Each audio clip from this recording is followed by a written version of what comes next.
Hello, can everybody hear me? Just testing. This is Darlene. Welcome to Digital Photo Mentor Live, the #1 place on the internet to learn how to use Lightroom, Photoshop, and Luminar and have some fun while you work. My name is Darlene, and today I'm going to be editing images submitted to me by subscribers and followers. So I'm going to approach the editing process as if it was my image and show you the process of how I think about an image, how I approach the editing, what's too far and what's not far enough. So you'll be able to learn lots of tips about photo editing today. If you would like to see me edit one of your photos, you can submit your photos using the form in the description area below the video. Go ahead and submit any kind of photos you like. I'd love to have a variety, and I'm looking for new photos every week. So we get lots of landscape images submitted. I'd love to see some people, some macro, some street photography, something different.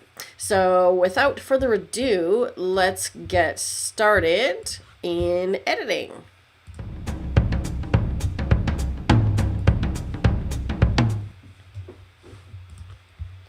Okay, now I'm over in Lightroom. You guys can hear me. Awesome. Kelly Marguerite's here. Kelly's excited. I'm good, Kelly. Thank you. And yes, you're going to be seeing Luminar AI today, Marguerite. So I've got some images that I've pre-selected from all of those that have been submitted in the last little while.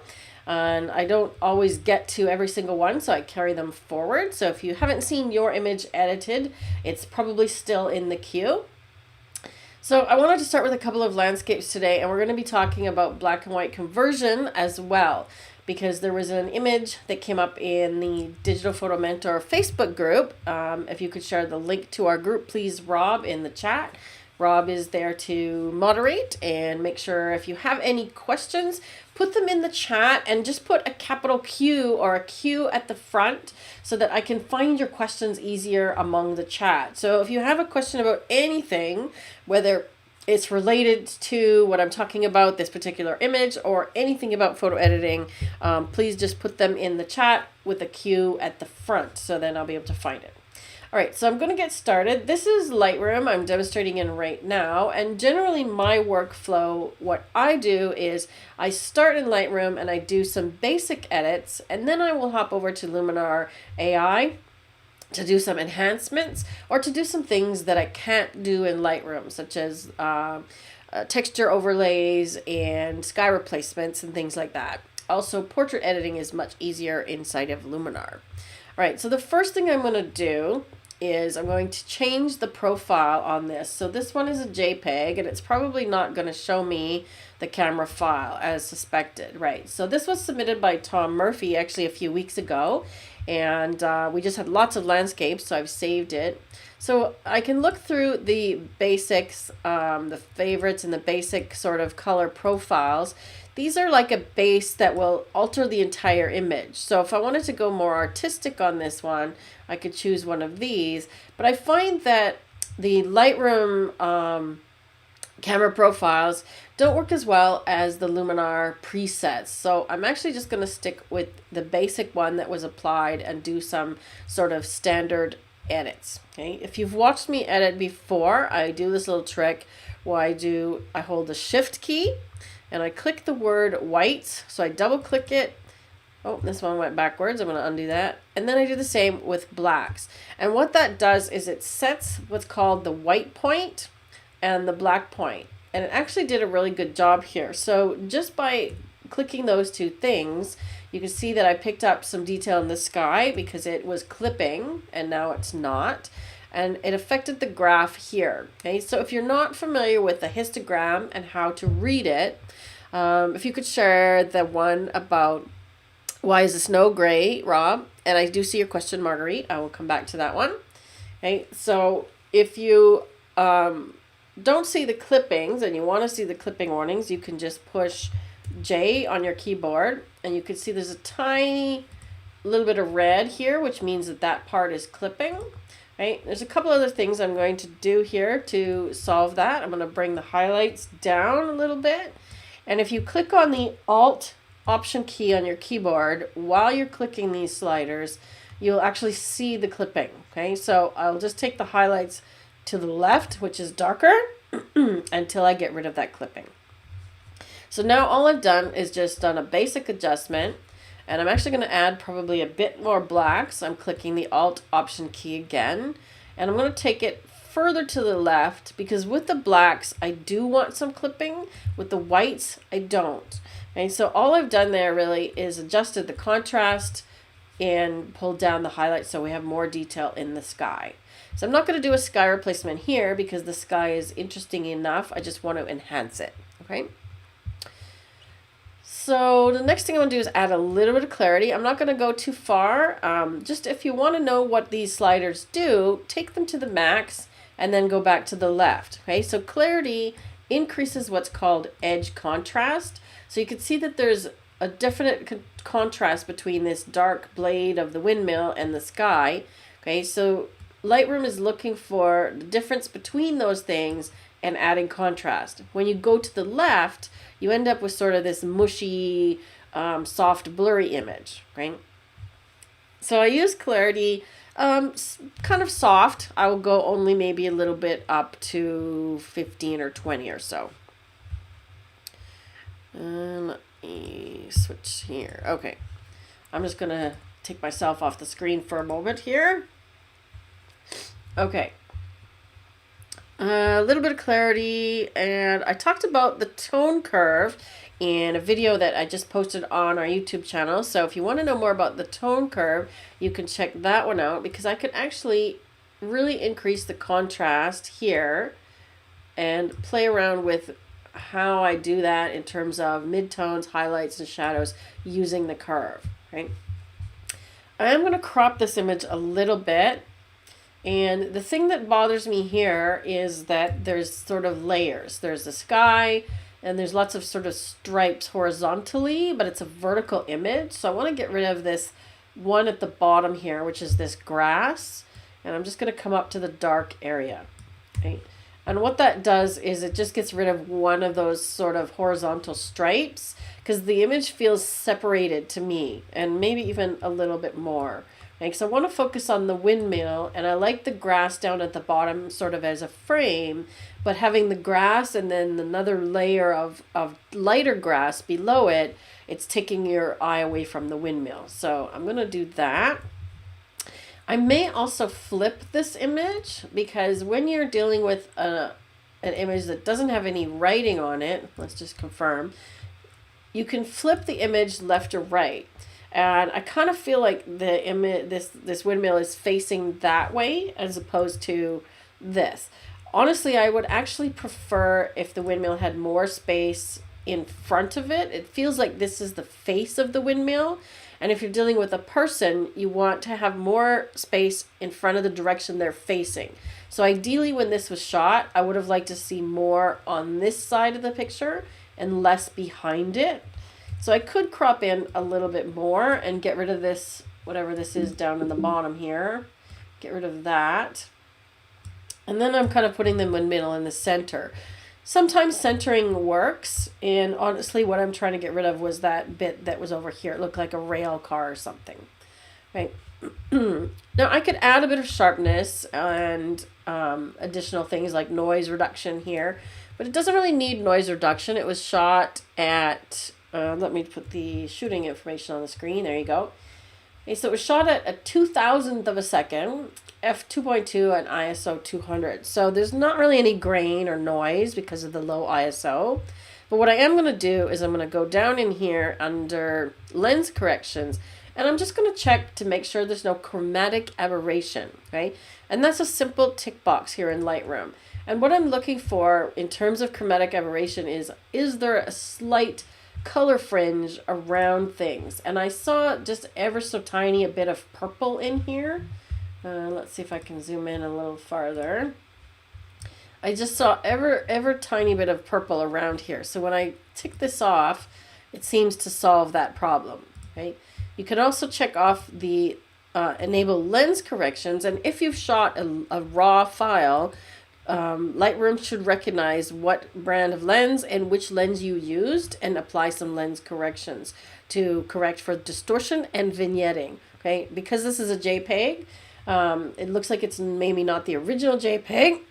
It doesn't recognize the lens. Okay, so that's about as far as I would go in here. I could play around a little bit more with a graduated filter, but I know that if I pull this into Luminar, I'm going to get some really cool things to play with in the templates. So to open an image from Lightroom into Luminar, you just right click it and choose Edit In, and then Luminar AI. Okay. Now you can also open it as a layer in Photoshop or a smart object in Photoshop, and I'll show you that. I'll show you that on a different image. Okay. So I'm going to open it just directly. I want to make sure that I edit a copy. Okay. So anything that I've done in Lightroom is automatically applied. And just for speed of working, I'm going to use a JPEG, a smaller file today, but I always recommend using the largest and highest resolution file that you can get. Okay. So now we just wait for that to open inside of Luminar. Let me see if there's any questions while that is happening. Where's my cursor? Okay. So Marguerite's question is up here. Okay, where are we? Does Luminar have any equivalent to Lightroom Classic's range mask? No, they used to have a luminosity mask, and for whatever reason they actually removed it in the last version, so it does not have something equivalent, unfortunately. Kelly asked, do you go photo by photo or do you make your own presets? I do a bit of both, Kelly. When I'm working with something that has many images that are similar, I would use presets on those inside of Lightroom. Okay. And inside of Luminar, you can share them or you can create them as what's called a template. Okay.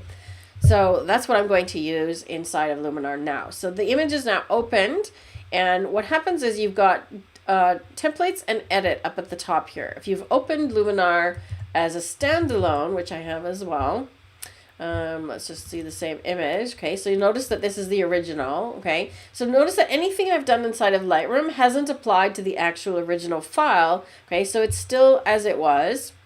And you see some extra things up here that I don't see when I open it inside of as a plugin. Okay, so I only have templates and edit. Here I have catalog, which is all the images, and export. Okay, so I'm going to go over to the one that's already partially edited, and Luminar will suggest some templates for you over here on the right for this photo.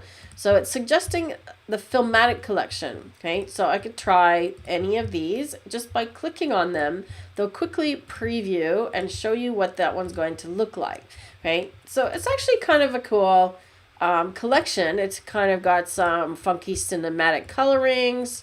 Let's see what this one adds. I want to do something that's going to pick up that sky. Okay, that's giving us some blue. That's a little better. I want to get some color in the sky. Okay, so far, these are not too bad.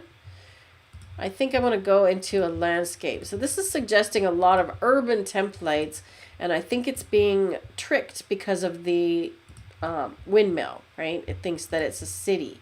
So I'm actually going to switch over and look at some of the other templates down the bottom here under landscape. Okay, overcast, that one might work well. So let's try overcast.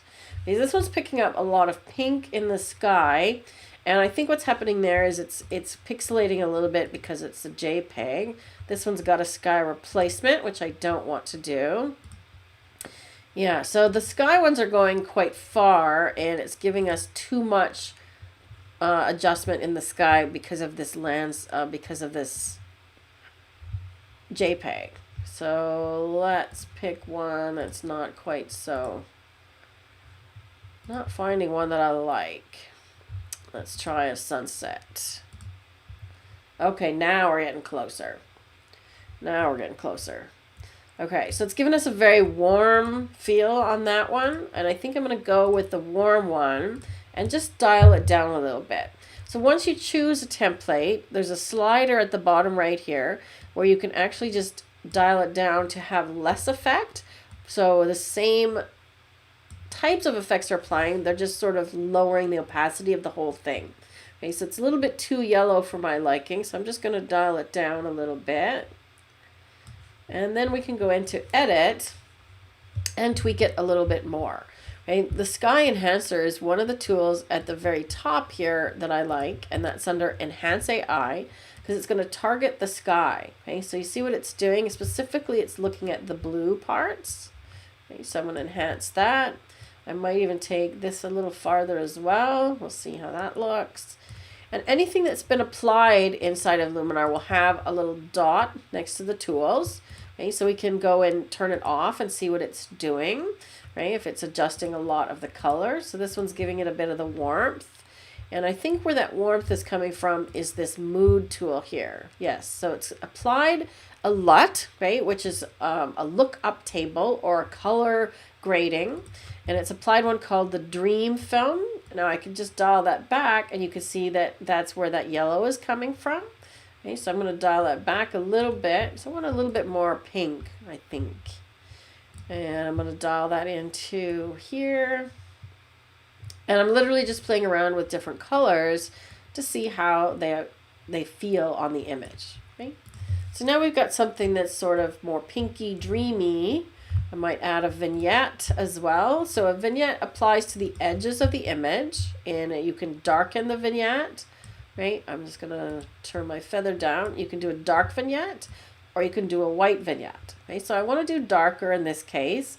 And what I do is I turn the feather all the way down, and then adjust the size, and I can also choose the placement. Okay, so Luminar allows you to move the vignette around, okay, which is something Lightroom doesn't do. You'd have to use a radial filter. And then once I get it where I want it, I'll just soften it a little bit. So you can see what the vignette is doing. It's just pulling your eye back into that windmill. And I think I want to add a little bit of structure as well. So structure is similar to clarity, right? But look what it's doing in the clouds, doing a really nice job, right? And I could also choose to paste any of these things in. So if I just wanted that to apply to the clouds, I could mask that and paint it in. Okay. And I think the other one I wanted to do, maybe dramatic would be nice. Okay, so dramatic is one that I don't use so often, right? But it tends to lower the saturation and give you more of this sort of crunchy, grungy look, right? I can keep the saturation higher. I can play around with these sliders a little bit just to give it a little more punch. Okay, so now let's take a look at the before and after.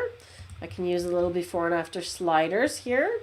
Okay, so before we had, sky was there, not really dramatic. Now we've got something a lot more dramatic with some color. And I think the last one I'm going to add is my favorite one to use on landscapes like this because it is kind of dreamy, and that's mystical, right? It gives this sort of glow look, so not so much out of focus, but a nice glow. And I'll do it about like that, just a tiny little bit. Okay, so what it's doing is just giving me a nice softening effect. Okay, so once I'm happy with that, I can just hit apply and it will come back into Lightroom. So what I saw with this image was definitely a dramatic sky, and I knew that I wanted to bring that out with the editing. Okay, and there's our finished image back in Lightroom. Okay, so let's take a look at the before. Okay, I'm going to, where's my mouse? I'm going to undo all the edits on this one just so you can see the full before, and let's look at them side by side. Okay, so the original image, the windmill was facing the other direction, so I turned it, I cropped it to get rid of some of this stuff at the bottom, right, which I felt was distracting, and I brought focus into the sky and the windmill. Okay, by bringing out the focus on the sky, it also brings out the windmill because your eye is going up here. Okay. How are we doing? Any questions over here? Holly thinks of me when she uses mystical. Oh, awesome. So maybe that means I am mystical as well. Okay, I have one of Holly's images. I'm going to do this one actually in Lightroom or in Luminar. Right, this is an image that was submitted a couple of weeks ago by Evo, and I think that this one is going to go really well in Luminar. So I'm just going to hop right over to Luminar. Okay, so this is the full version of Luminar. Now, when you buy Luminar, you can use it as either. Okay, so you don't have to install it as the standalone or the plugin. It's both. Okay, so I have one copy of this program, and you can see that I'm using it as a standalone here, and you can tell it's the standalone when I've got all the thumbnails, or the plugin, right, when I have less of these options at the top here. Okay, sorry, I've got sniffly nose and allergies today, so I'm just keeping myself off camera. So I can start with templates again, and you'll notice that this one has chosen waterscapes. So Luminar does a really good job of analyzing your image and choosing a collection for what it thinks it is, right? Okay, so if I choose some of these, I know I don't want to go black and white because I really want to bring out this water, and I want to bring out the difference between the water. So far, that one's not too bad. Dark and rich is not too bad. Both of those look good. We could try some of these overcast ones. Ooh, backlit clouds. Okay, now we're getting somewhere. Okay, so you can see what it's doing is it's really bringing out the color in the sky, and it's also bringing out a bit of the color in the water. So I want to work with that. So I think this is the one that we're going to use. So I'm going to start there. And the very first thing I want to do here is I think the horizon looks crooked. So I'm going to go into Composition AI. And if we look at sort of where the lines are, I'm not sure if you can see that. I think it is crooked. Okay, so I'm going to hit this little button here, which is perspective. And there it's like a rectangle with a line through it. And it's going to try and find the horizon. And you see that it corrected the tilt a little bit. And other than that, I think the crop is really good. If anything, I might just do a little bit less water. There's a lot of water here, but I do like the composition. So maybe something a bit more panoramic like that, right? Okay, so really quickly, just a template and a crop, and we've got something presentable. Now let's go and play with the sliders, right? So once again, anything with a dot next to it has been applied in the template. Now with the sky enhancer, you see what happens if we take it all the way. You want to be careful of going too far. And remember I mentioned one of the questions I get when people submit their images is they want to know what's too far or how to know when you've gone too far. This would be considered too far. And one of the reasons that I can tell it's going too far is, can you see this is sort of looking pixelated, right? And I do believe this is a raw file. I'll just double check that. Oh, JPEG. Okay, so that's why that's happening. Okay, so if this was a raw file, we could probably take this farther, but you can see what's called artifacts, and it's this jaggedness in the sky here. Okay, so it looks like it's not smoothly gradating from white to blue, and that's because you're pulling the image too far. So when you start to see things like that, or banding, which is streaks in the color, you want to bring your editing back a step, right? Now I want to increase this color in the water. So I'm going to go down into the color panel, which hasn't been applied. So I could try vibrance, right? See what that does. And vibrance and saturation work differently. Vibrance tends to apply more on colors that are not already saturated, and saturation applies to ones which are already heavily saturated. Okay, so you see it's slightly different, but I'm looking to bring out the difference in the color of the water and the sky. Okay, so I'm going to go down into this HSL panel, and I'm going to do saturation because I think this is more green and cyan in the water. Let's see. Okay, we're definitely picking up some around the horizon here when I do cyan. And let's try green. Okay, so definitely green in the water. Okay, so I'm going to take the saturation of the green up and the cyan. And I might even darken the water a little bit, because what happens is when you have colors that are sort of pastel or light, right, the colors don't show up as vibrant, right? Look what happens if I go into luminance, which is lightness, and increase the brightness of the green or the water versus darkening. Okay, so you'll get deeper, richer colors if you darken a little bit. Okay, so I'm just going to darken that and then go back to saturation and punch it even more. Right?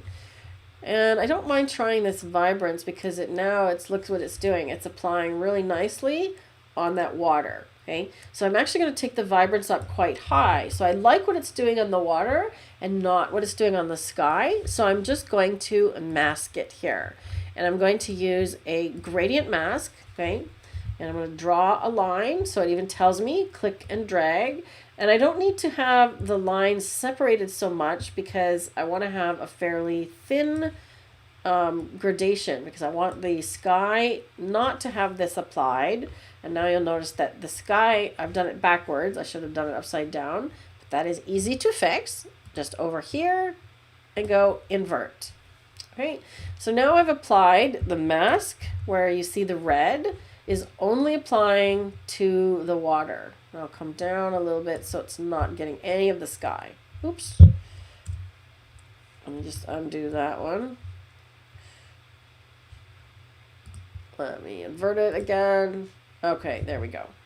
All right, so now you can see that it's applying only to the water. And you can also see that I mess up and get things backwards as well. So when I turn the mask off and I turn the filter off, this color tool, you can see that it's just punching up the color of the water. Okay. Let's see what my favorite tool does, Mystical. Okay. This one I think is going to do great. And look at how it sparkles up the water. Okay. So that's kind of nice. I don't want to go too far, but I just want to give it a little glow. And another one that we could add here, just for fun, is actually the sun rays filter. Let's see what Mood has done. So Mood has applied a lot again, and we can see what that's doing, and I can increase it if I want to have more of that effect. Right? So now we're getting somewhere. But I'm going to play with the sun rays, okay? So even though the sun is not showing in this picture, look what's happening here. We're getting all these sort of little specular highlights on the water. So if I put a sunspot, and I'm going to adjust some of these settings, but I'm going to place it instead of here, and I could place it up here, okay? I could actually even have it coming off the water, okay? But let's try what happens if I put it just below, and you'll see what happens as I move it around, right? I want to make sure that it lines up with the sparkles on the water, okay? Because if the sun was in the sky, it would be coming from here. Now, I can even move it off the scene, right? Off the picture entirely, and you see what that does. So I'm going to put it about here, and then I'm going to adjust some of these settings, okay? So I can have more or less sun rays, right? I think less is probably better. I can have them not as long, okay? So you can go all the way across the whole image. And then you can also change the overall look. So I'm going to increase this higher. So if you go to the left, it produces sort of this really dark and moody image, and the sun is brighter.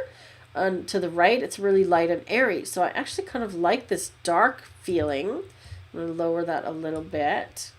And I'm just going to play with this because now you've really got something. Sorry, my allergies are bugging me today. You've really got something that is quite dramatic. Okay, so we've taken an image that was good to begin with, and that's the idea behind editing, and improved the punch of the image.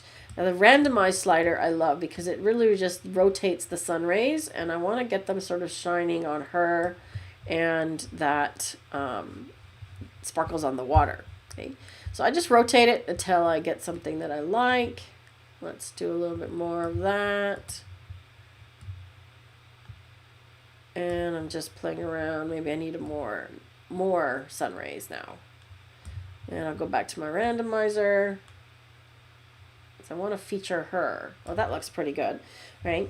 And I might play around with the positioning again. So it's all just this sort of dance, right? I'm playing around with the positioning of it. I want to feature her. I want to feature the sparkles on the water. So let's do a before and after. Okay, so the before was a little bit flat, lacking color. And now we've got color, punch, dramatic sun.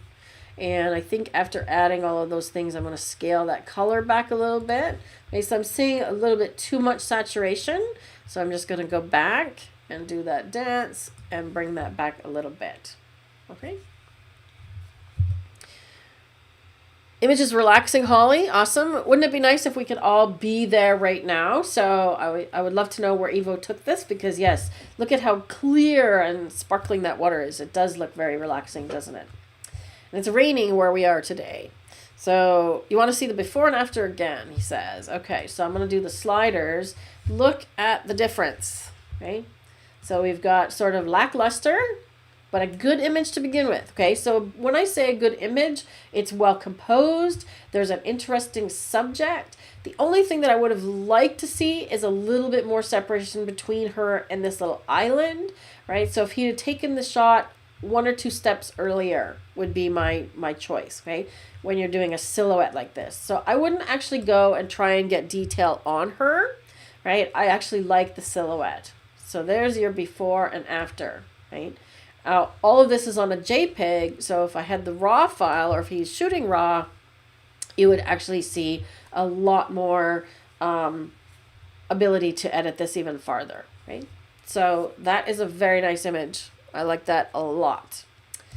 All right, let's hop back over to Lightroom. And we've got one of Holly's. So I want to do a black and white conversion, but let's do Holly's image since she is here. Okay. Now this is one that I did quite a bit of editing on, and I wanted to really bring out 2 things. So when I look at this image, I see beautiful light on the girl's face. And I think this is one of her daughters. And I see these beautiful tulips. Okay, so I want to feature both.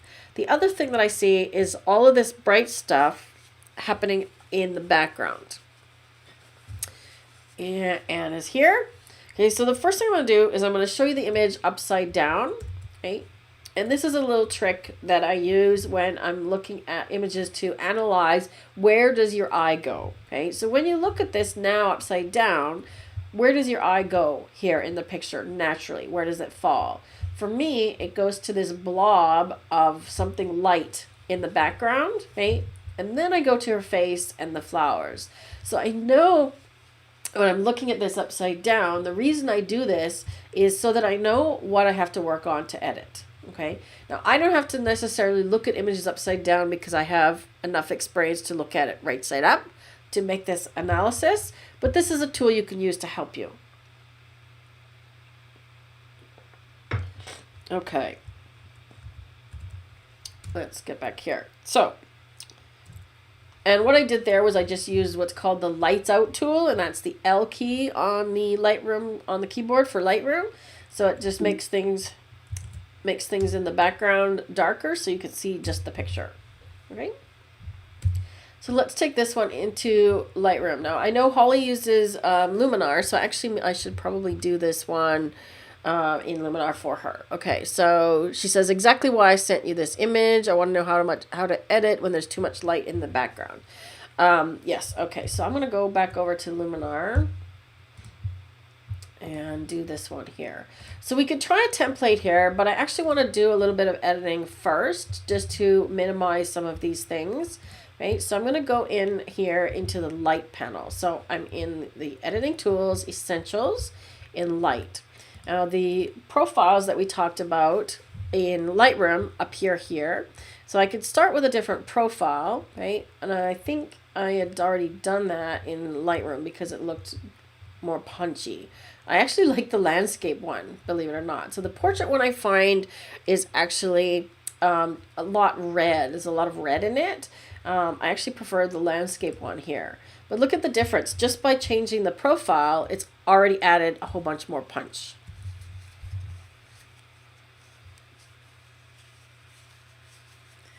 Let's see. Holly says, you might say I shouldn't have taken it knowing there was this much backlight. So the trick with windows is window light is great, but you want to try and avoid having the actual window in the picture because, yes, you will run into this problem. So to fix that, literally just take this entire scene that you shot here with the flowers and your daughter and move a foot away from the window and have a wall behind her instead of the window. That would solve it. Okay. So I can bring down the highlights here, and you see what happens, right, is it's really brought that down, but it's also brought the highlights down on her face. So I don't want to do this as a global edit.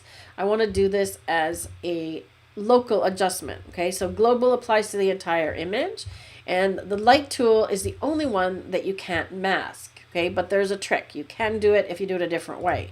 So I'm going to approach this one from the color panel, right?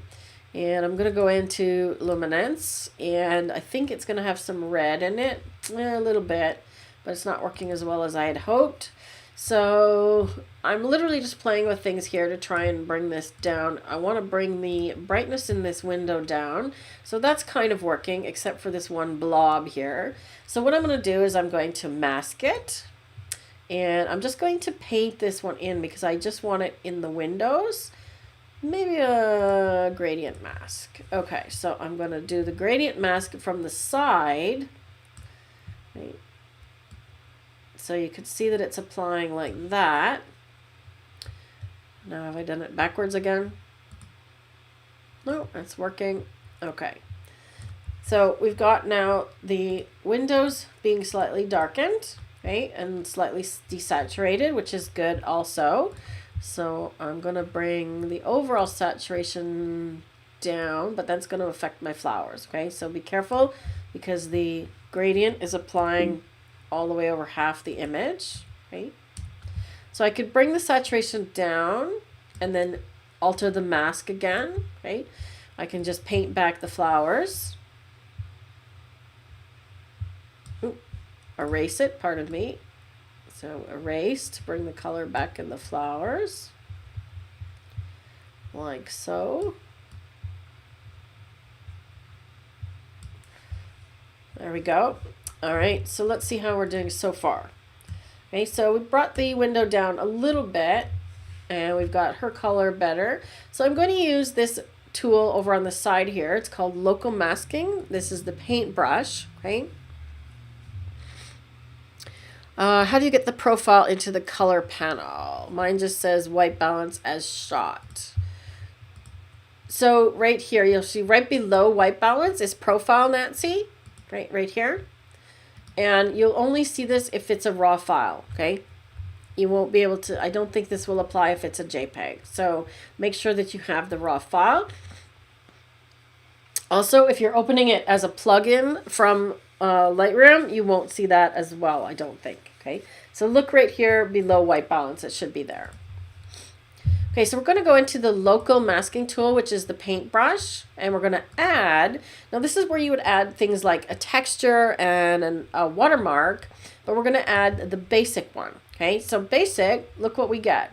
Okay, so highlights, the one that worked really well on the other light panel, I'm going to use that. And I'm going to use exposure. It's still not really coming down. That white area is really, really bright. Okay. We could take it quite far. Yeah, it's still not coming down as I would like it to. Okay. But again, I only want this to apply into the window area. Okay. So I can just paint this in where I want it. Or I can use the radial mask or a gradient mask. Okay, so I'm going to try a radial mask because I literally just want it on this back window here. Okay.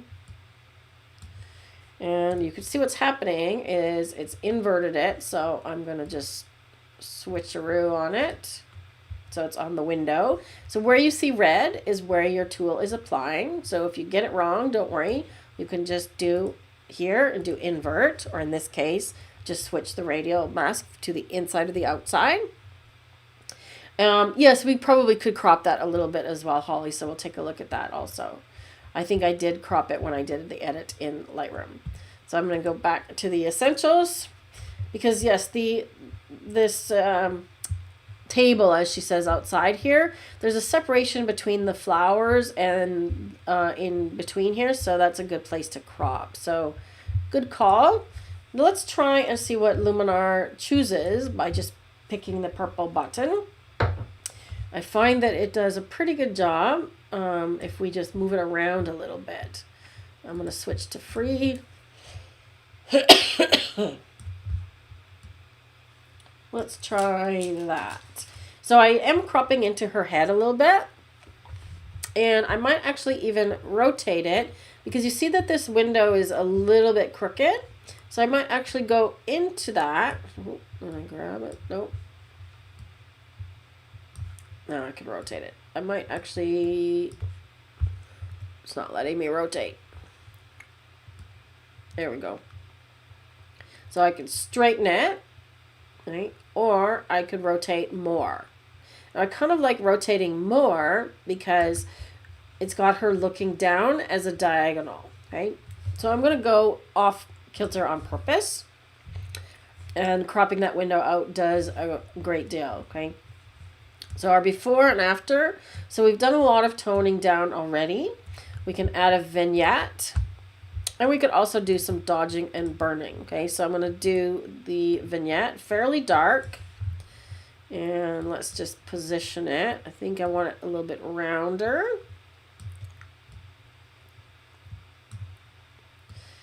And then we're going to position it more so I get more of the window dark. Oops. More of the window dark and less of her dark. Let's try that. Right? Make sure you put the feather back. So I dial the feather to 0 just to see where it's going. Okay, that's pretty nice. And I might even take it quite far. So it's very dramatic. Because now look what's happening. We've got her face is the brightest thing in the picture. And that's where our eye goes. I'm going a little bit to this scarf, but we can fix that as well. I think I want to crop a tiny bit more. What's bothering me is this little thing in the corner here. So I'm just going to bring that up a little bit. Let's try something like that. Okay, so I didn't want that little black part in the corner. I'd rather have this flower going out. Okay, so now we've got her looking at the flowers. And actually, to be honest, I would probably even crop some from this side. Okay, because right now her face is right smack in the center. And if we come into her head, right, now look what happens. Right, we've got more of a diagonal and also she's off center. Okay, so I'm really liking what's happening there. You've got beautiful light on her face. Okay, now because this is a portrait, we could also use some of the portrait tools like the skin softening. Okay, so let's see what that's doing a little bit closer.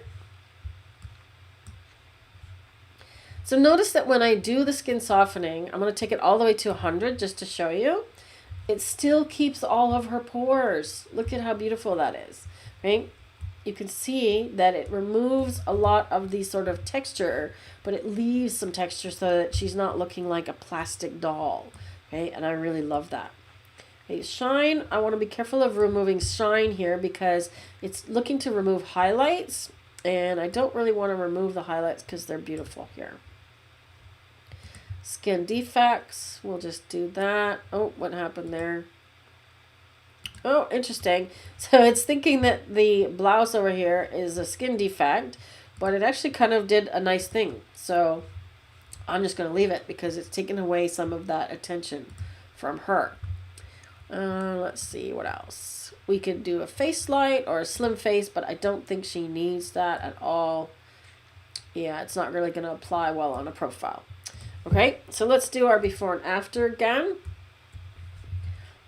And we can do something to tone this little shirt down or whatever this is using the dodge and burn. Right, we could use dodge and burn, or we could try going back into the color panel and dialing down some magenta, but that's going to affect the tulips as well. So I'm going to do darken, dial the strength down. Or always, if you're using this dodge tool, bring it down to around 10 to 15%, because if you paint with a much brighter or stronger opacity, see what's happening is it's also increasing the saturation. Okay, and I might just do a quick little darken of this window here behind her. That looks good too. And just over here in this corner a little bit more. Okay, so layer your dodging and burning and do it little bit by bit. Now I am going to go back into this color panel. And we've got a mask on here, right? So we're only applying it over there.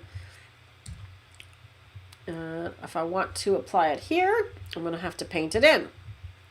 So I've got the saturation turned down, and I just need to paint it into the shirt. Right, so I'm going to desaturate the shirt here as well. There we go. I got a little too much of this flower. Okay. So I want to make sure I get the shirt, not the leaves. Okay, how are we doing? Off kilter, yes, hyphenated. All right, any questions?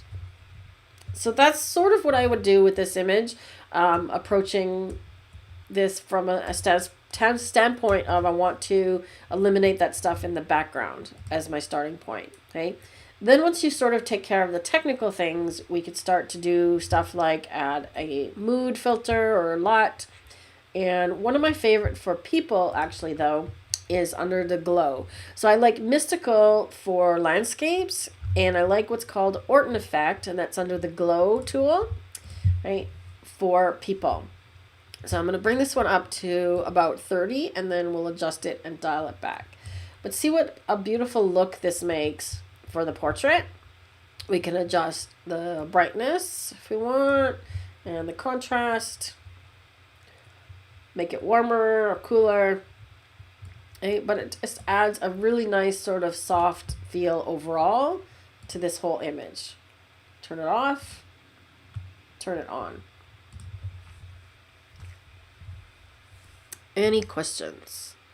Yes, this is a keeper. So I think you can edit this. Now your job is to match these edits exactly. Go back and watch what I did and see if you can come up with the same. All right. I've got some sort of a weird line happening here on these flowers, and I want to see what's happening there. There we go. Okay, now there is a little bit of grain. You notice when I came in there. So you could do some denoise if you want to get rid of that. Or you could actually go the other way and embrace it and add some grain and make it more of a film look. Okay, I find that digital noise is not as pleasing as like a film grain. So when you add this one, it just makes it more random as opposed to perfect noise. Okay. So I don't mind the grain on this one. It gives it sort of a feel of film and a more sort of retro look. Okay. We could also play with a LUT. I think I'm happy with the image overall the way it is now, right? But if you want to get more creative, you can see what the LUTs do. There's some that are specifically made for portraits, but you don't have to use a portrait one on a portrait. You can use any of them. Any that you feel that look good on your image if you want cross-processing, right? It's your image. That one's kind of cool. And sometimes, again, these are things like if you want to get inspired and you're not sure what to do with your image, just play around with some of these LUTs and see if it looks good on this image. Okay. That one's kind of nice, a little bit warm. So I'm going to leave it off and leave that for you to continue with. All right. Let's take a couple of minute break here. Where am I? Can't find myself. And here I am. Let's take a couple minute break. So top up your coffee or whatever you're drinking, and we'll be back in a couple of minutes. You have time to go to the bathroom. And in the meantime, if you want to check out our sky pack, there's a coupon for you if you need to have some skies to do sky replacements. So back in a couple of minutes.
Okay, I am back. I hope you've got your beverage topped up. I wanted to come on screen with my shirt and my headband because I wore this headband in the curves video that I posted the other day, and I know Holly liked it, and Blue Jay said he wanted my bandana. So it's a headband for ladies, but you can have one if you want, Michael. And my shirt, which was one I wore for Red Dress Day.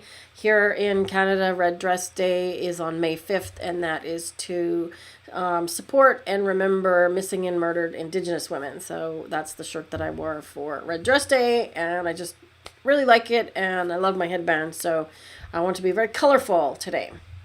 All right, so let me get back to my screen share, and I see that Holly has a question. If you use a template and then you use a LUT, are you replacing the template or layering a new look over it? If you use the template, the LUT name will be the template name initially. Okay, so that's a multifaceted question. So if you use a template that has a LUT in it already, then if you choose a new one, you will be replacing the LUT, but the rest of the things in the template stay as they are, okay? So you're then editing what you started with a template and editing it, okay? If you use a template that has a LUT, generally, yes, if it's a LUT that's not sort of already in Luminar, it will have that name, like the one that I chose, yeah. And if you choose a different one, it won't change the template name. It'll just show that it's been edited.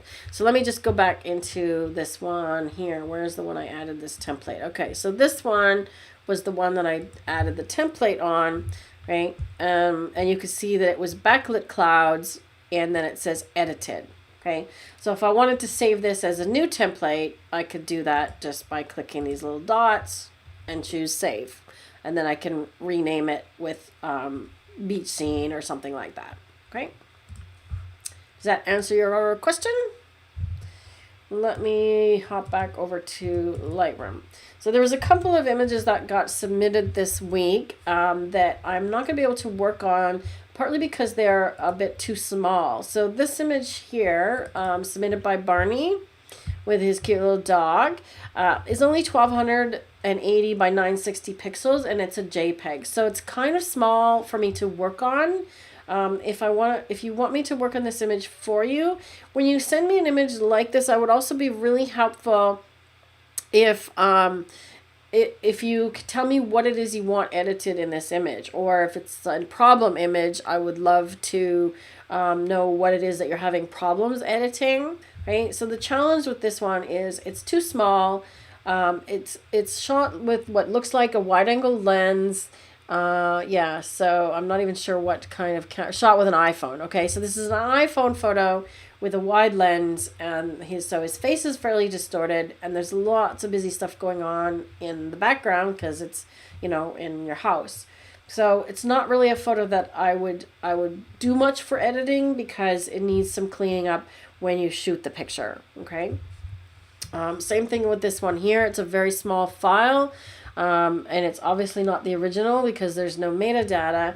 So if you want to have this one cleaned up a little bit, I could certainly work on it if you send me the larger file. So Barney, if you're watching this on the replay, or if you're attending live, submit them again with the full versions if you have, and let me know what it is that you wanted edited for these images, right?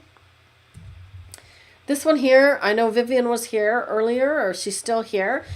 She asked about bringing out texture in this rose, and I wasn't sure if you meant you want the texture of the rose brought out, or you want to add a texture overlay, right?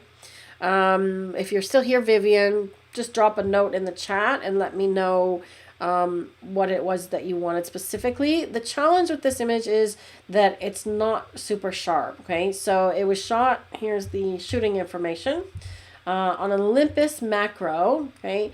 The challenge with having a 30mm macro, which would be equivalent of 60mm on a full frame, is you have to get fairly close to the image, to the subject, okay? And the challenge here is that you've shot at f4.5, and when you're doing macro, you need to shoot at a much narrow aperture to get things in focus. And you also want to watch your shutter speed, which is a 0.8 of a second. Did you use a tripod here, Vivian? And I see that you've mentioned texture overlay. Because the image itself, there's not anything that is sharp in the rows, right? It's all blurry. The sharpest part is this petal right here, and it's still blurry. So at that shutter speed, you definitely need to be using a tripod, and you want to be using a much smaller aperture to get more of the rows in focus, right? So if you did use a tripod, make sure that you're using a cable release. I see that you did use a tripod. So make sure that you're using a remote trigger or cable release, because even just touching the button will add camera shake or movement and make it blurry, right? So you want to use the tripod. You want to make sure that you're using a release and use a smaller aperture to get more depth of field. But you want to focus right in here, okay? So you want to focus in the middle of the rows. That's too much zooming in. You want to focus in here as well, okay? Didn't use a tripod. Okay, so that would be the main problem then. For macro, you definitely want to use a tripod because you need that smaller aperture. So I can certainly show you putting a texture overlay on here.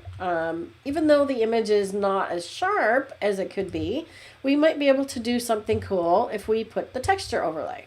Okay, so I'm just going to actually crop it a little bit more. So when you're doing something tight like this, I can see that there's a tiny bit of the stem showing at the bottom, and it's really tight all the way around. So I would either leave more space or come in closer and crop into the edges of the rows.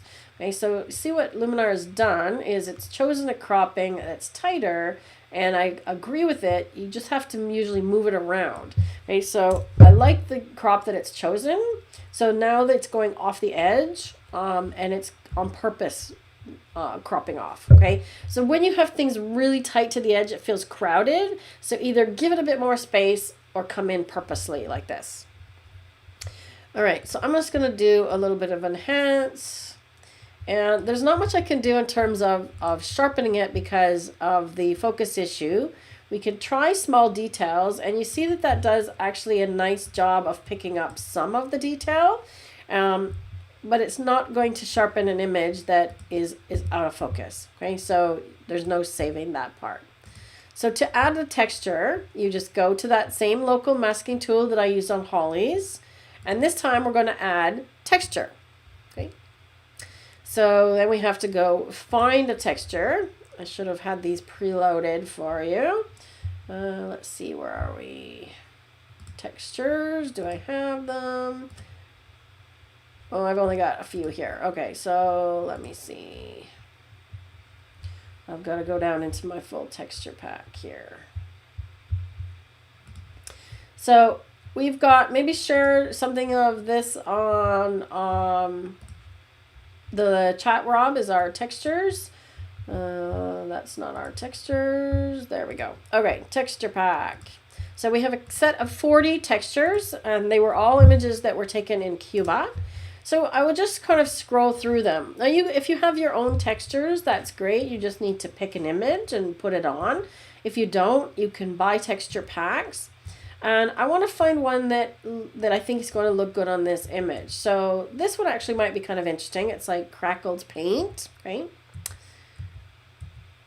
And just scrolling through. That one might be kind of interesting as well. Let's try that one because it's got some pink in it. So I just hit enter to choose it. So once it's applied, you can play with some of the advanced settings, okay? So it applies the texture at 50% opacity. If you change the opacity, so it's seeing through it a little bit. If you change it to 100, now you don't see through the texture, okay? So it's 100% opaque. At 0, you don't see the texture, okay? So do you understand how that works? Generally what I do is I will also change the blend mode, and one that's usually works well is overlay or soft light, or in this case we could play around with darken, right? I'm not so crazy about any of those, to be honest, for this one. Normal actually looks the best, right? Or we could play with a different texture if we're not happy with that. But the simple version of how you add the texture is you literally just choose the one that you want, right? Let's say I want this one because I like the pattern of it, right? But what if I don't want the color? So I like the color of the original rose. You can dial down the saturation, and what that does is it just changes the saturation of the texture, not the original image. Okay, so I can lower the saturation, increase the contrast, change the brightness. Okay, so now let's try what happens if I do different blend modes on this one. Okay, so we can do lighten. So lighten means that anything that's in the texture that's lighter than the original image will show up. Anything that's darker, when you use darken, will show up. And overlay looks for sort of a mix. Okay, overlay is adding a lot of contrast, so we can actually lower the contrast. Yeah, I'm not crazy about overlay. I still think normal was the best one here. Okay, so we could play with that. And then if you decide you don't want it in certain places, you can mask it. Okay, so they always come with a mask, and you can erase or you can brush in. Okay, so the brush versus the eraser. And I think I'm just gonna erase it from this little center point here, just a little bit.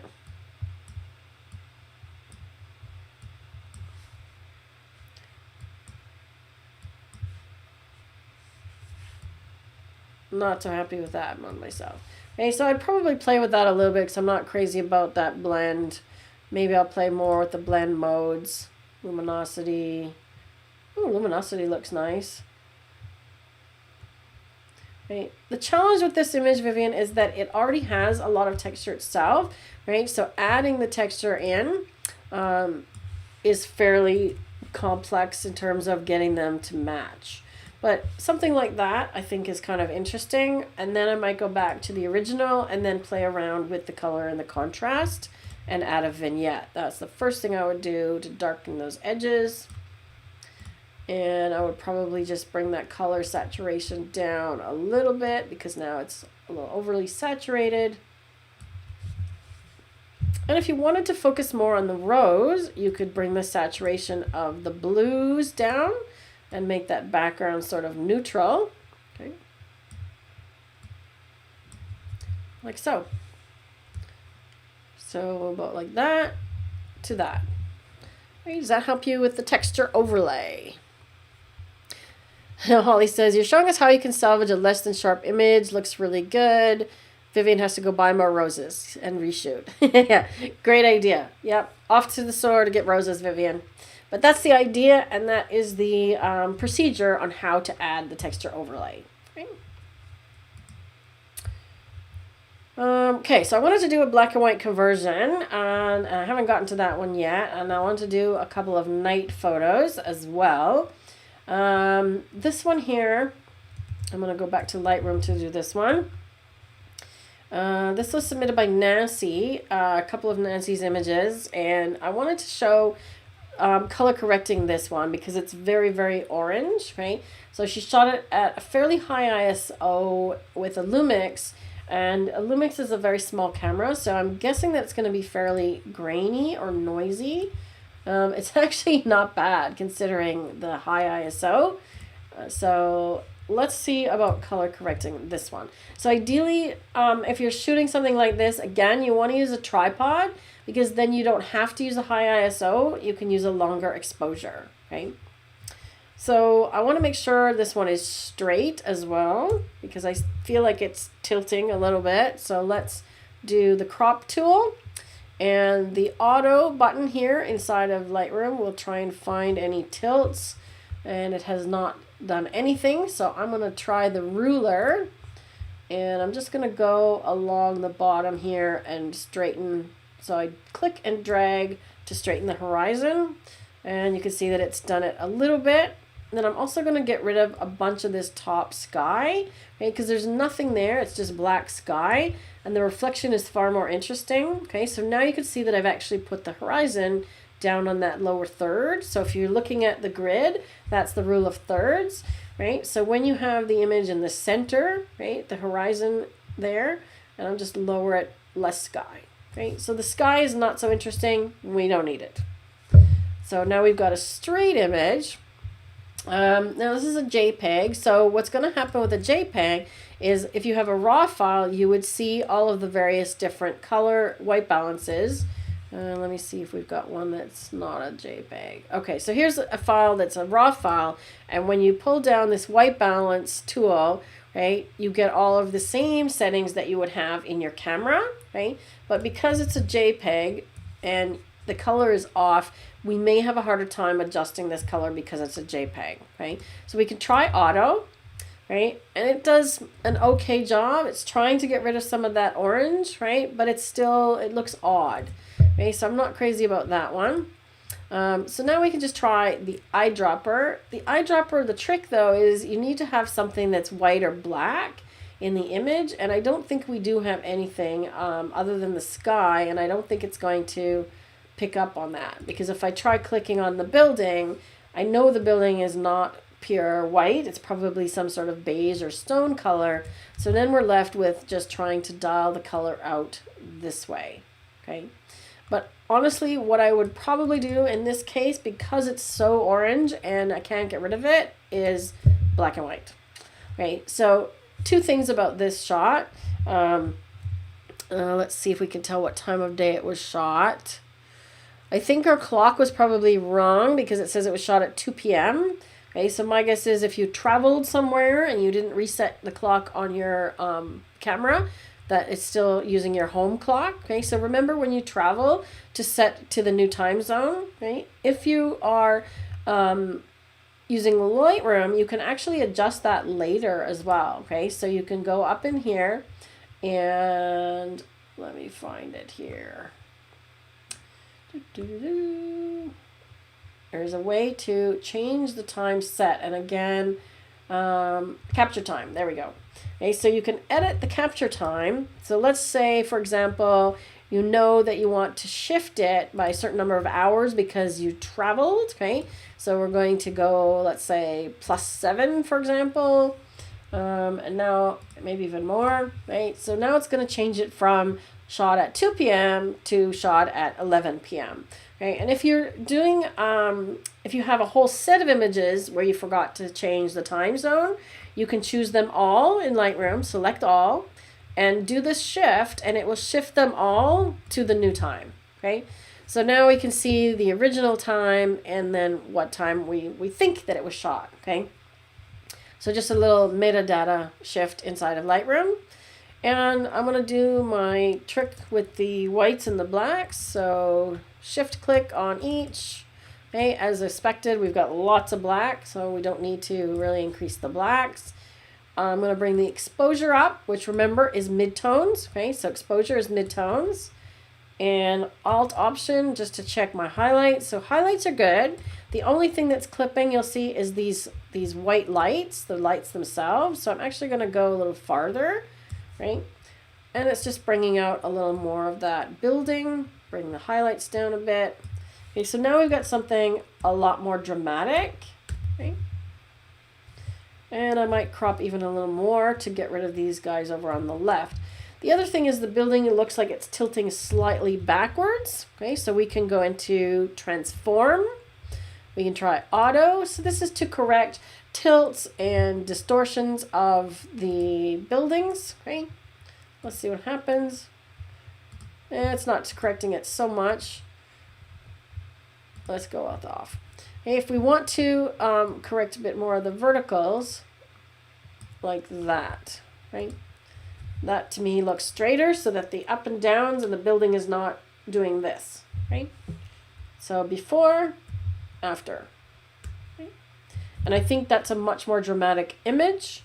Another cool thing you can do is if you want to shift the color, okay, so you want it to look again more like a nighttime shot, you can go into color grading. It used to be called split toning. So if you have an older version of Lightroom, it's going to be called split toning. And I'm going to adjust the color of the shadows over here to blue. And then bring up the saturation. Okay. About like that. And let's do the same. I'm just making note of the color. So 227 and the midtones. So I want 227, the same color, roughly, close enough. And I'm going to go midtones. Okay, so now what I've basically created is a blue tone image. Right, so you're never going to get any color in the sky. And ideally, if you're shooting this type of thing, you want to shoot at blue hour. Rob, can you please find a video or article on the website about blue hour? We have several of them. Right, so you want to shoot at blue hour, which is just after sunset, and then you won't get the sky being pure black like this. You would actually get it more of a dark, rich blue. Okay. Now you'll notice that there is a second image, right, of the same building.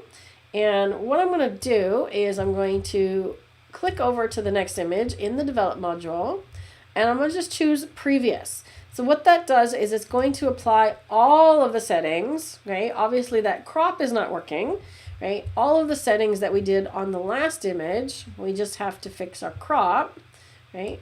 In this case, like so. And I think for this one, I want to have a little bit less water. Okay? So now we've got this really cool kind of panoramic of this building. Looks like there's a boat going across in front.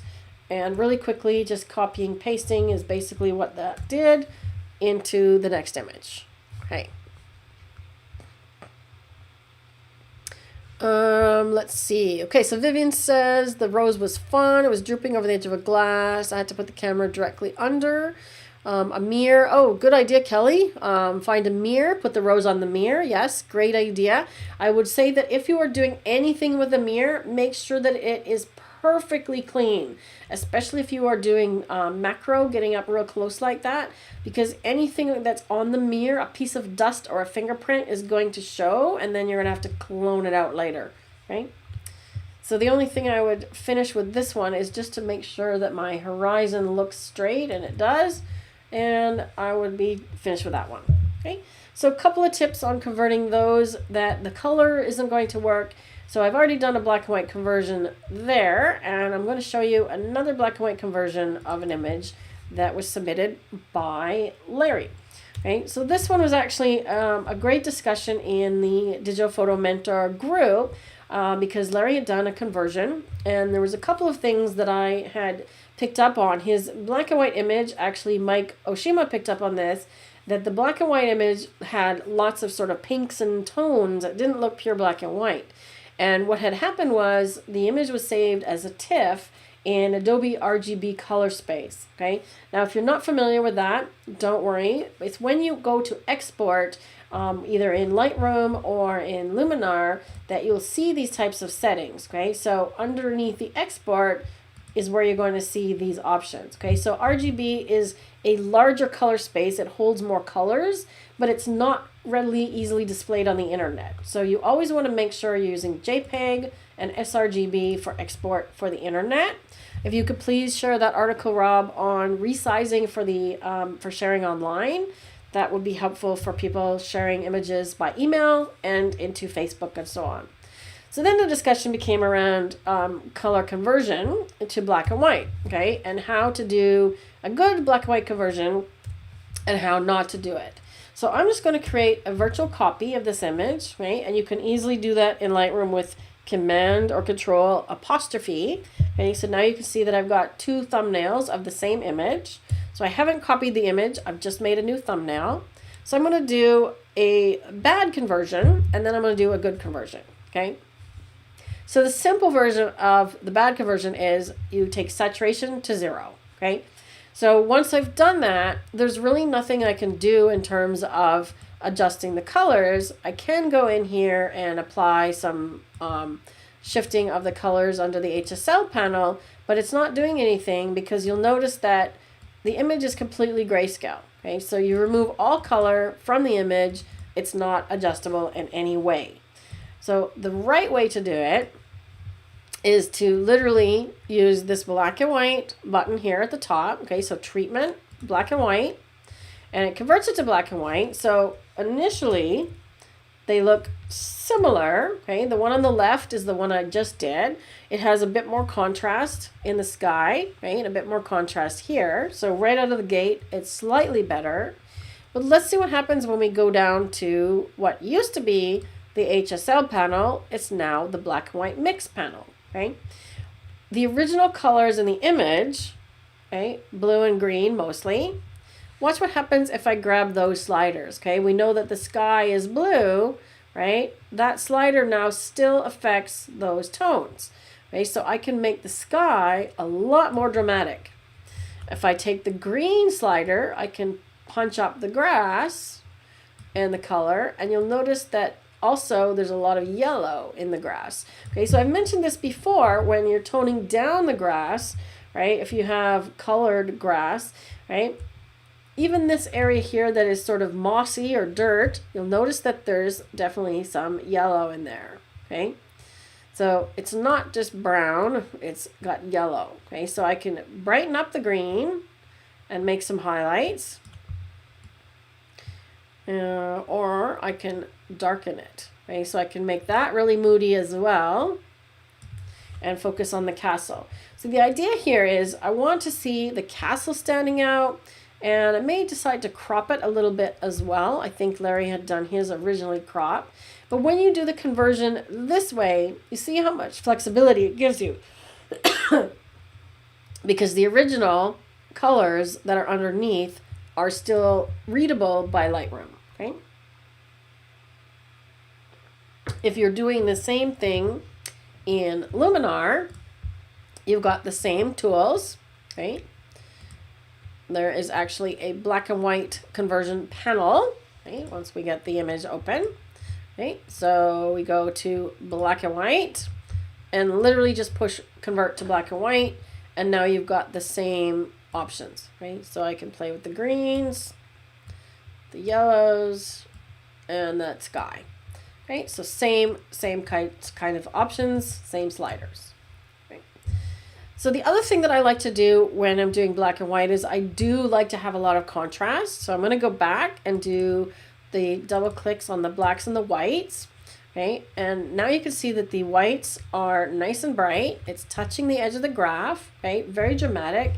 But one thing you want to be careful of, okay, and that's again going too far. So the how much is too far? See what's happening here on the horizon. There's like this tiny little halo of white. Okay, and I think that's from, I've pulled the blues. See what's happening there? I've pulled the blues real far and it's making this little fringe of white. So I'm going to pull it back a little bit because I don't want to go too far. So always double check your image a little bit closer. Okay. And you can see that this one is actually fairly grainy, okay? So again, it was shot at 1250 ISO at 8,000th of a second. So I would suggest that even if you're not shooting on a tripod on this one, Larry, lower your shutter speed. You don't need this fast of a shutter speed for a landscape picture. And it's sharp over here. It's actually even a tiny bit blurry here. So it looks fairly sharp on the castle. Yeah, the castle is sharp. But you could easily get away with, you know, 100th of a second here or 200th and not 8,000. You don't need that fast of a shutter speed, which then means the ISO. So if you lower the shutter speed, you can also lower the ISO, right? Let's see what happens when we crop this one a little bit. Now that we've done all the adjustments, I kind of like the clouds over here. Let's have a little bit less foreground, okay? So what I'm looking at when I'm cropping this one from the foreground is that when your subject is got a lot of stuff in front of it, foreground, okay, it feels like it's far away. So I'm just going to come up a little bit from the bottom. Let's see what that does. Okay, now I'm looking at things like, do I want to have the edge of this pond sort of going out of the frame, or do I want to end up with this rock? So I want to have the full pond and make sure that the dark dirt is at the bottom, but I don't like this rock, so I'm simply going to clone it out. Okay, so I'm going to use the clone tool, Q on my keyboard. Lightroom often doesn't do a great job of things like this, so you may have to go to Photoshop or actually to Luminar, because I find that Luminar's erase tool does a phenomenal job.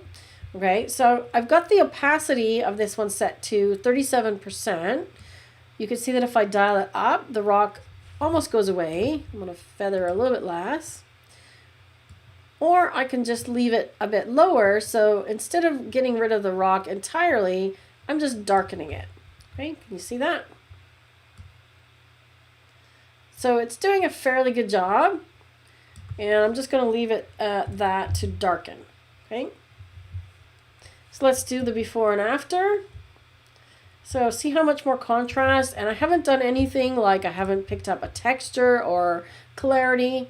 So clarity is something else that I would tend to add.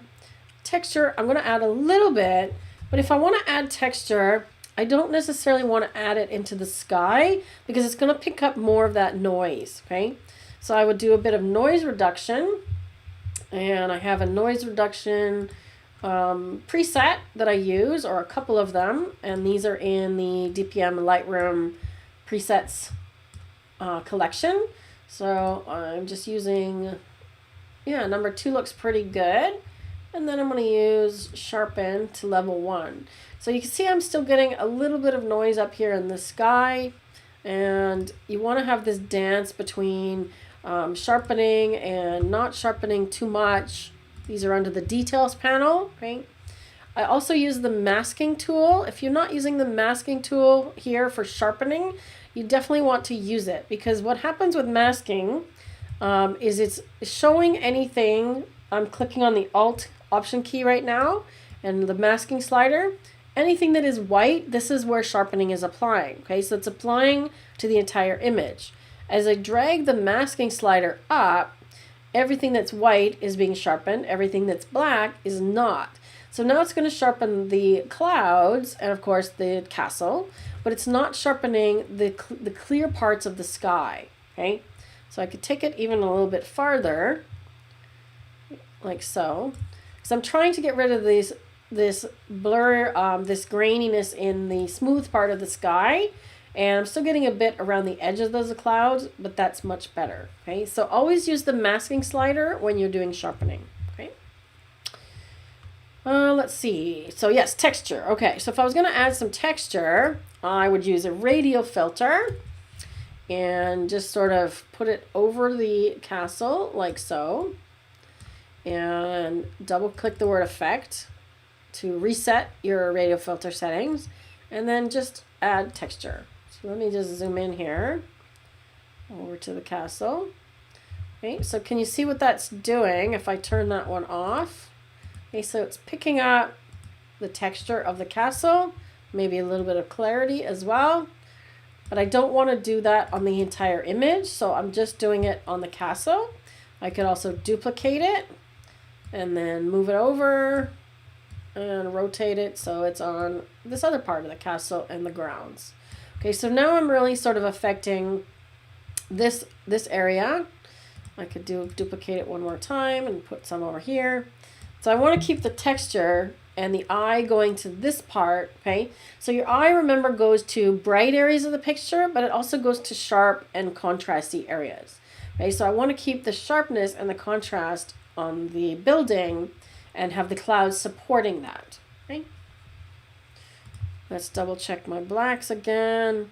Okay, so I definitely want to have blacks clipping for added contrast, especially on a black and white.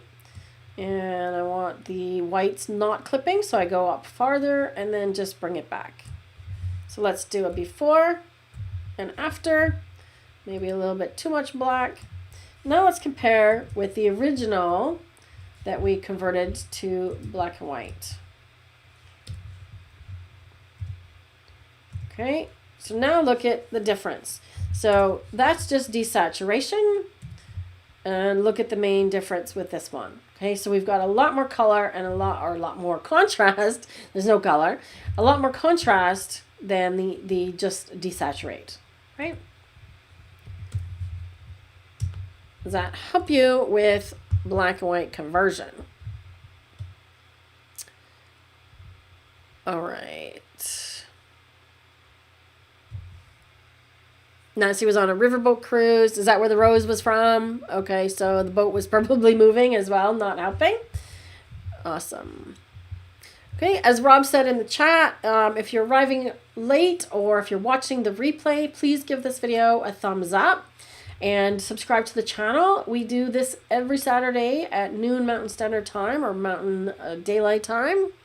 Right? So that is my black and white conversion. Now, the other cool thing that I can do is once I've done a black and white conversion, remember how I copied and pasted from the previous image? So I'm going to go back into the develop module, and I'm just going to choose Command or Control C, which is for copy. And I'm going to check everything, but I don't want to copy the crop, okay? Because I'm going to apply this to another image that I think might look good with the same settings. And this is one by Steve, right? So I'm just going to do Command V or paste, right? So now we've immediately got a really nice high contrast black and white that I can work with and just tweak a little bit, okay? Again, just like I did in Luminar, if you're happy with the look, you can actually save that as a preset, okay? So inside of Lightroom, you've got your presets. You can just click plus and create a new preset if you like that and save it as your own black and white preset. So this one we can play around with the tones. I'm just going to reset it, okay? Now the original cars, looks like there's some sort of burgundy and a little bit of greenish blue or aqua. So I'm going to try and change the tones because I want the cars to have a little bit more sort of different variants of tones, right? So let's try red. There's a little bit of red, not much. So I'm sort of guessing here. So if I don't want to guess, I could use the targeted tool. This is this little eyedropper guy here. And click to get, you'll get this little circle and an up and down and a crosshairs. When you place the crosshairs where you want it and click and hold, it's going to affect anything with that tone. Okay, so you can see it's affecting the magenta slider. So I'm going to darken, but I still haven't figured out which color this one is. Okay, so that one looks like it's magenta as well. Let's see what else we got. Okay, purple and blue. So I'm going to increase that one. And the reason I'm doing this is just to try and get some variation in the tones of the car, because they were all sort of monochromatic. Well, they're all monochromatic, but they were all sort of similar levels from black to white. And I wanted to just create a little bit more. See, what I'm doing is shifting the color of the cars a little bit, and they're pretty similar, so I'm not ever going to get a really great variance. Let's check my highlights. Okay, so now that I've done that, I'm clipping too much on the white, so bring that back a little bit. Check our blacks. And I would probably add a vignette on this one. So maybe something medium or dark even. Okay, that's looking pretty nice. There was a bit of the horizon showing in the original shot. And this isn't a case again where I might actually come in a little bit more on the top, to the tops of the cars, to make it obvious that I've come into the top. This fence post kind of bothers me, but I'm not going to worry about it too much. But there, again, really quickly, is a nice black and white conversion. Right? There's a little bit of tonal range. Oh, and I can see that somehow I've gotten this. Remember, I cloned out the rock? So when I copied and pasted, I also copied the cloning. So I picked that up in the grass there. There's a little bit of yellow and green in the grass. So I keep referencing the original color image. So I'm going to try and create a little bit more separation between them. Okay, I like the yellow grass. And let's darken the green. There we go. So that's just put a bit more contrast in the grass. Okay. Now this one I can take a lot farther than the other image because this is a raw file, okay, not a JPEG. And because the tonal range in the grass, it's textured as opposed to in the sky. Whenever you're dealing with the sky and you try and pull the tones farther, you'll get the pixelation or the banding, okay? So I can get away with that here because there's more texture in the grass. If I copied the radial work, aha, yes, you're right, Anne. So the radial filters, yes, so those have been applied as well. So let me remove those. So I'm just going to click reset. So yes, good catch. Thank you, Anne. So I copied and pasted. So when I copied and pasted the castle, I should have undone the local adjustments and the spot removal as well, okay? I undid the crop. So when you're copying, you can choose which things to copy and which things not to copy. Good job. Gold star for Anne today. She's paying attention. Awesome. Okay, so now we've got this nice black and white. Let's try it again. So now I'm going to copy this one. And I'm going to make sure that I don't have spot removal and I don't have the local adjustments. Right? Copy. And I want to try it on this image here. Okay? So this image was sent in by Gautam. I think that's how you pronounce his name or her name. And I'm just going to do a quick correction here to correct the tilt of the image. And I think, I'm guessing, what attracted them here is the texture on the railroad tracks here. And there's a lot of busyness going on with the cars and things in the background. So the first thing I'm going to do is just paste that black and white preset. Okay, so now you see that it's done a really nice job on this texture, and actually we kind of minimized the cars. So I can just alter the crop a little bit to get rid of some of this. Honestly, I would probably crop this one down to get rid of the sky, right? And get rid of this car over on the right, at least. And now we've got something like that, right? Maybe even a bit more on the top. Right? I don't want that sky showing. I'm still undecided about these cars over here, but now you've really got sort of this cool texture happening. We can play around with the black and white mix, but I don't think it's going to make a big difference here. Okay, it's actually brightening up that van. Okay, so let's take the blue down because the van, see that van that we want to minimize? Look at that. It disappears, right? Because it's got more blue in it. Red and so on. So just like that, we've got something that's really dramatic with a lot of texture. And because I applied this heavy vignette, okay, so here's the vignette that I applied with the preset. It's darkening those edges and really focusing in the eye on this texture right here, right? I'm going to go back to basic just to check that I'm not clipping a lot of stuff. So the rails themselves are clipping. I'm holding that Alt Option key again, and I'm not sure that we're going to get rid of that, to be honest, because it's quite bright. I can try the highlight slider. Okay, that's better. That's pretty close. But I actually like the contrast because it's really helping the rails stand out there. And let's see, we've got enough black. Yes. Right. The other thing that I might do with this image is if you think in terms of leading lines, now this is going to depend on your culture and where you're from, because in Western culture, we read from left to right, top to bottom, okay? And the same with an image. So your eye enters here and leaves here. Now, because these lines are going to that bottom right-hand corner, your eye actually follows them out of the picture, right? So I'm gonna just flip this image this way, right? And now do you see the difference? So when you enter the image from the left, you actually now follow the tracks into the scene and you sort of get caught up with the city scene and come back to the texture. So I much prefer this image flipped this way, and we can do a comparison. I'll just unflip it for this one, right? So I'm just gonna put the image itself. So see the difference between coming into the picture, going out of the picture, right? Do you see the difference?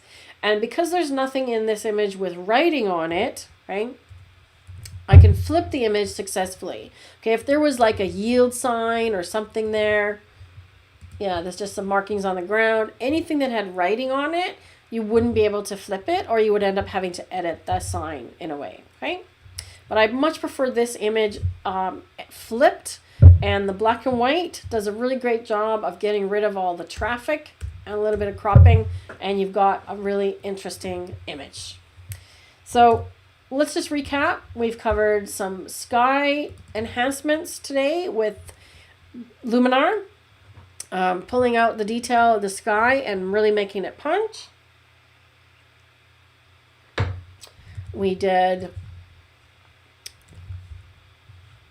a fantastic version of this one, going from something that was very flat to adding a bunch of punch. We added a texture. We did some tone control on Holly's image to really bring your eye into the subject. Right, so darken the window, added a little bit of noise. Really bring that eye in. And we did some black and white conversions, right, to compare black and white conversion, like so. So I hope that gives you some great tips for today. We also did a black and white conversion of an image that had some white balance problems.